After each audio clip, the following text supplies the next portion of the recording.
Alrighty, well, here is like the 5+ month update.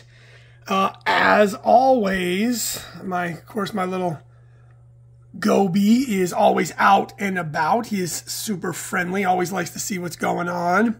And then I have my freshwater Molly that has been acclimated and is in here just fat as can be because he's always eating. And they've actually learned to coexist fairly peacefully.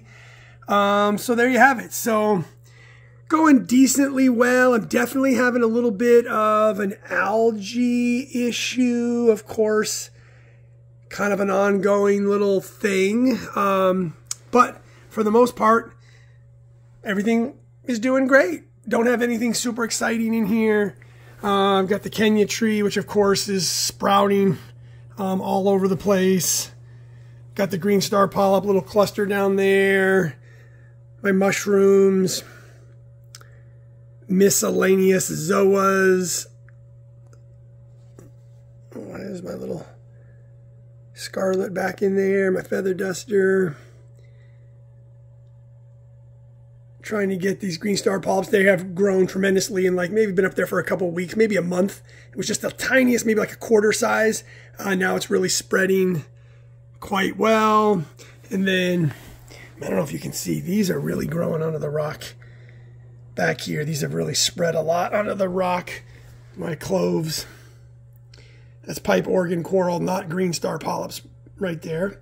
So different from those. But anyways, it's doing pretty good. My little ATO system that I have down here in my Tupperware thing's working great. Protein skimmer still doing good. My Night Crew light is killing it. So I keep this tank pretty darn simple. I do add sometimes some magnesium. I do add a little bit of all for Reef. And sometimes some nitrates because this thing runs really low. So I add a little neonitrate. But other than that, mostly just leave it alone. See if my pistol shrimp, he's down in that hole somewhere. But obviously, you see the Goby, he's hungry. He's saying, feed me. He thinks I'm going to feed him.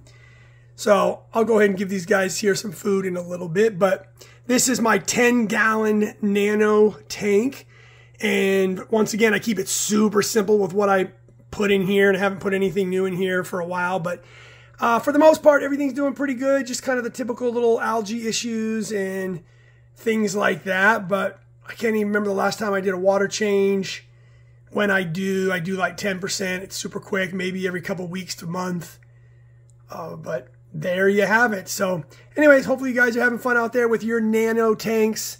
My next video, I will update you on, well, let me see. I'll just show it to you now, even though it looks horrible. So I was just digging inside of my macro algae tank. You know, but what the heck? It doesn't always have to look pretty. So I literally just got in here. You can see my DIY lid is off. I have my Night Crew light and then also my Higer freshwater plant light there. So I have all my spectrums. But anyways, I was just in here just really digging around and cleaning up. So it is, it's all cloudy and whatnot in there. But things are growing great in here. I've had to really cut some things back. I just had this, which is really cool. So this paintbrush here sprouted an underground root all the way underneath my pulsating Xena. And right here, you can see a new one is getting ready to grow. And based on the size of that stalk, that's going to be a big one. So that's nice. My Dragon's Breath is doing great. I have two different types there. There's my maroon Dragon's Breath, the regular Dragon's Breath, which has like grown, and I've split it up into a whole bunch of different Dragon's Breaths in there. My Orange Galaxy, my maroon Gracialara.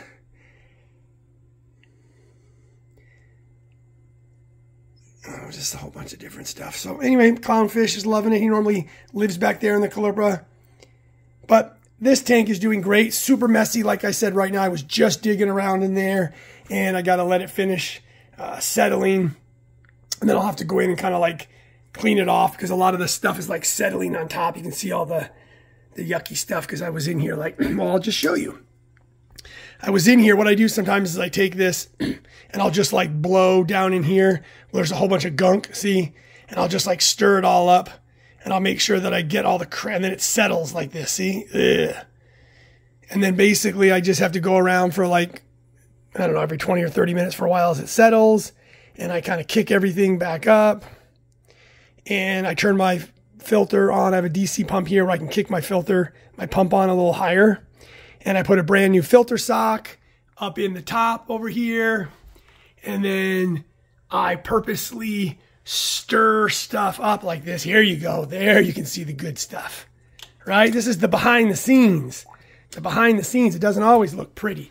So I stir it all up like that, piss everything off. But then, of course, I clean it.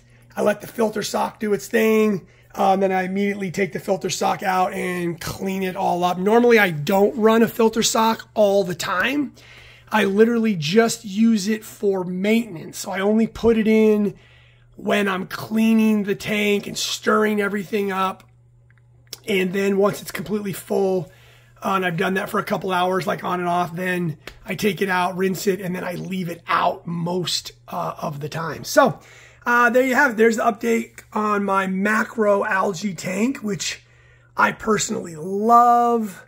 It's just full. It's doing great. Here's my regular mixed reef, which once again, other than some algae issues, is doing great. Okay, fine, I'm going to feed you. He's still just like, what the heck?